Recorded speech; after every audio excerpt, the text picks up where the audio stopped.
Hello అండి, అందరికీ welcome back to my channel Lakshmi గని వ్లాగ్స్. అందరూ ఎలా ఉన్నారండి? నేనైతే చాలా బాగున్నాను. మీరందరూ కూడా చాలా బాగుండాలని మనస్ఫూర్తిగా కోరుకుంటున్నా. అండ్ ఇంక ఈ వీడియో వచ్చేసి సంక్రాంతి హాలిడేస్ అయితే పిల్లలకి ఇవ్వడం జరిగింది కదండి. సో చాలా డేస్ అయింది చర్చ్కి వెళ్ళని చెప్పేసి, అంటే మేము రెగ్యులర్గా మా ఊర్లో ఉండే చర్చ్కి వెళ్తాం, కానీ నిర్మలగిరి గౌరీపట్నం చర్చ్కి వెళ్ళి చాలా డేస్ అయిందని చెప్పి ఇంక పిల్లలు ఎప్పటి నుండి అడుగుతున్నారని చెప్పి ఇంక సరే ఇంక హాలిడేస్ ఇచ్చారు కదా అని చెప్పేసి ఇంక పిల్లలతో పాటు గౌరీపట్నం చర్చ్కి అనేది వెళ్ళటం జరిగింది. సో ఇంకా ఇక్కడ ఆ రోజు వీకెండ్ కదండి, నార్మల్ డేస్లో వెళ్ళడం వల్ల చాలా అంటే జనం ఎక్కువ లేకుండా చాలా ఫ్రీగా ఉందన్నమాట. అంత క్రౌడ్ లేదు, చాలా పీస్ఫుల్గా ఉంది. అంటే హడావిడి లేకుండా మనం ఇంకా ఇష్టం వచ్చినట్టు అటు ఇటు తిరిగి మంచిగా ఎంజాయ్ చేయొచ్చు అన్నట్టు. సో ఇప్పుడు ఇంకైతే మేము పైన ప్రేయర్ అది ముగించేసుకొని అక్కడ భోజనం కూడా చేసేసి ఇప్పుడైతే ఇంకా కిందకి రావడం జరిగింది. ఇంకా మేము కొత్తగా ఆటో తీసుకున్నాం కదా, ఆల్రెడీ ఆటోని తీసుకువెళ్ళి ప్రేయర్ చేయించుకోవడం జరిగింది. ఇది మళ్ళీ సెకండ్ టైం ఆటో మీద రావటం. ఇంకా పిల్లలు నేను తిరుగుతున్నాము. ఇక్కడ ఒక కొత్తగా ఆటో తీసుకున్నాం కదా, దాంతో ఒక ఫోటో తీపించుకుందాం అని చెప్పేసి చూస్తే అక్కడ ఫోటోగ్రాఫర్స్ ఫ్రీ లేరు, కొంచెం బిజీ ఉండే వాళ్ళు వేరే వాళ్ళకి పిక్స్ తీస్తున్నారు.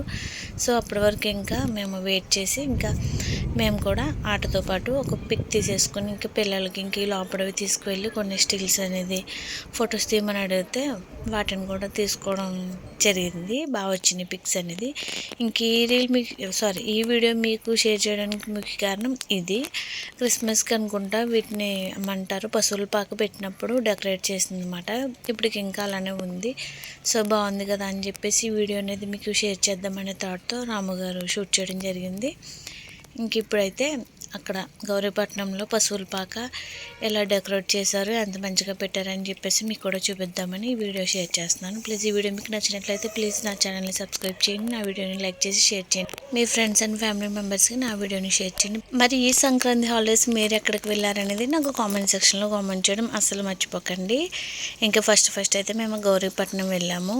అంటే మంచిగా ప్రేయర్ చేసుకొని రావచ్చు కదా, పిల్లలతో బాగా కొంచెం ఎంజాయ్ చేయొచ్చు. వాళ్ళకి కూడా రీసెంట్గా ఎగ్జామ్స్ అవి ఫినిష్ అయ్యి వాళ్ళకి కూడా రిఫ్రెష్ ఉంటుంది మైండ్ అని చెప్పేసి. సో ఇప్పుడు ఇంకైతే మేమైతే మంచిగా వెళ్ళి బాగా ఎంజాయ్ చేసి వచ్చాము. మీరు కూడా ఈ హాలిడేస్కి మంచిగా ఎంజాయ్ చేయండి. మీ దగ్గరలో ఉన్న ఏమన్నా టూరిస్ట్ ప్లేస్లు ఉంటే వాటికి కూడా డెఫినెట్గా విజిట్ చేయడం అసలు మర్చిపోకండి. ఇటువంటి చిన్నవే కదా పిల్లలకి మంచిగా హ్యాపీనెస్ ఉంటుంది. సో లాస్ట్ 2 years నుంచి అయితే మేము చాలా పెద్ద టూర్సే వెళ్ళాం, బట్ ఈ ఇయర్ కొంచెం ఇంటి దగ్గర ఉండాల్సి వచ్చింది. సో అందుకని ఏదో చిన్న టూర్ టైప్ ఇంకా అట్లా మేము ఎంజాయ్ చేయడం జరిగింది. మేబీ నెక్స్ట్ టైం చూడాలి. సరే అయితే ఇంక మరి నా వీడియో మీకు ఎలా అనిపించింది అనేది అసలు కామెంట్ చేయడం మర్చిపోకండి. మీ ఫ్రెండ్స్ అండ్ ఫ్యామిలీ మెంబర్స్కి నా వీడియోని డెఫినెట్గా షేర్ చేయండి. Please support for me. Please నా ఛానల్ని సబ్స్క్రైబ్ చేసుకోండి. మళ్ళీ మరొక మంచి వీడియోతో మళ్ళీ మీ ముందుకు ఉంటాను. అంతవరకు బాయ్. Thanks for watching.